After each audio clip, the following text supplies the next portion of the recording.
Degree പ്രിലിംസിൻ്റെ stage 1 ചോദിച്ചൊരു ചോദ്യവും അതുമായിട്ട് ബന്ധപ്പെട്ട കുറച്ച് കണക്റ്റിംഗ് ഫാക്റ്റുകളുമാണ് നമ്മളിവിടെ നോക്കുന്നത്.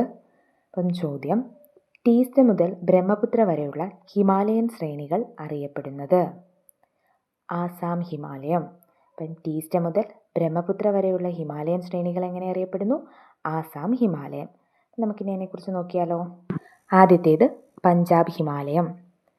പഞ്ചാബ് ഹിമാലയം സിന്ധു സത്ലജ് നദികൾക്കിടയിലായി കാണപ്പെടുന്നു.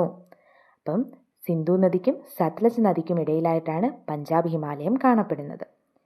കാശ്മീർ ഹിമാലയം എന്നും ഹിമാചൽ ഹിമാലയം എന്നും അറിയപ്പെടുന്നു. അപ്പോൾ പഞ്ചാബ് ഹിമാലയം 2 പേരുകളിൽ അറിയപ്പെടുന്നുണ്ട്, കാശ്മീർ ഹിമാലയം എന്നും ഹിമാചൽ ഹിമാലയം എന്നും. പ്രധാനപ്പെട്ട ചുരമാണ് സോജില ചുരം. പ്രധാനപ്പെട്ട ചുരം സോജില ചുരം. ജമ്മു കാശ്മീർ, ഹിമാചൽ പ്രദേശ് എന്നീ സംസ്ഥാനങ്ങളിലായി കാണപ്പെടുന്നു. അപ്പോൾ ജമ്മു കാശ്മീരിലും ഹിമാചൽ പ്രദേശിലുമാണ് പഞ്ചാബ് ഹിമാലയം കാണപ്പെടുന്നത്. അപ്പോൾ പഞ്ചാബ് ഹിമാലയത്തെക്കുറിച്ച് നമ്മൾ പറഞ്ഞത് സിന്ധു നദിക്കും സത്ലജ് നദിക്കും ഇടയിലായി കാണപ്പെടുന്നു, 2 പേരുകളിൽ അറിയപ്പെടുന്നു, കാശ്മീർ ഹിമാലയം എന്നും ഹിമാചൽ ഹിമാലയം എന്നും. ഇനി പഞ്ചാബ് ഹിമാലയത്തിൽ കാണപ്പെടുന്ന പ്രധാനപ്പെട്ട ചുരമാണ് സോജില ചുരം. പിന്നെ ജമ്മു കാശ്മീർ, ഹിമാചൽ പ്രദേശ് എന്നീ സംസ്ഥാനങ്ങളിലായി കാണപ്പെടുന്നു.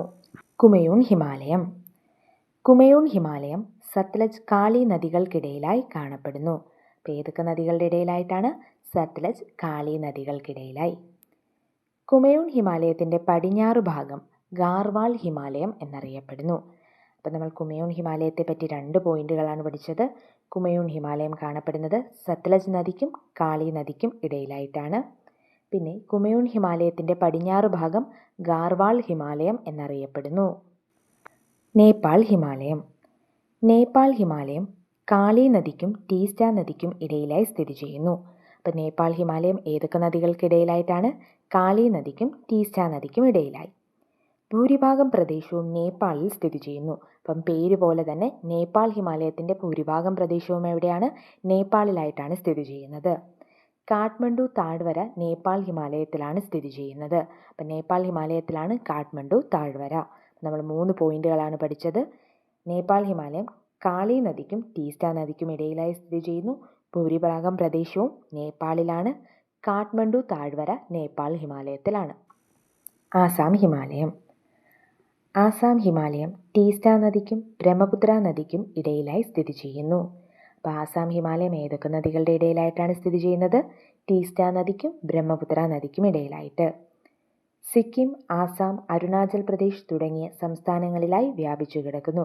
അപ്പോൾ നമ്മുടെ ആസാം ഹിമാലയം 3 സംസ്ഥാനങ്ങളിലായിട്ടാണ് വ്യാപിച്ചു കിടക്കുന്നത്. സിക്കിം, ആസാം, അരുണാചൽ പ്രദേശ്. 2 പോയിന്റുകൾ നമ്മൾ പഠിച്ചത് ഏതൊക്കെയാണ്? ആസാം ഹിമാലയം ടീസ്റ്റ നദിക്കും ബ്രഹ്മപുത്ര നദിക്കും ഇടയിലായി സ്ഥിതി ചെയ്യുന്നു. 3 സംസ്ഥാനങ്ങളിലായി വ്യാപിച്ചു കിടക്കുന്നു. സിക്കിം, ആസാം, അരുണാചൽ പ്രദേശ്. നിങ്ങൾക്ക് ഈ വീഡിയോ ഇഷ്ടമായി, നിങ്ങൾക്കിത് ഉപകാരപ്രദമായി തോന്നിയെങ്കിൽ നിങ്ങളുടെ ചാനൽ ലൈക്ക് ചെയ്യണം, സബ്സ്ക്രൈബ് ചെയ്യണം, ഷെയർ ചെയ്യണം. Thank you.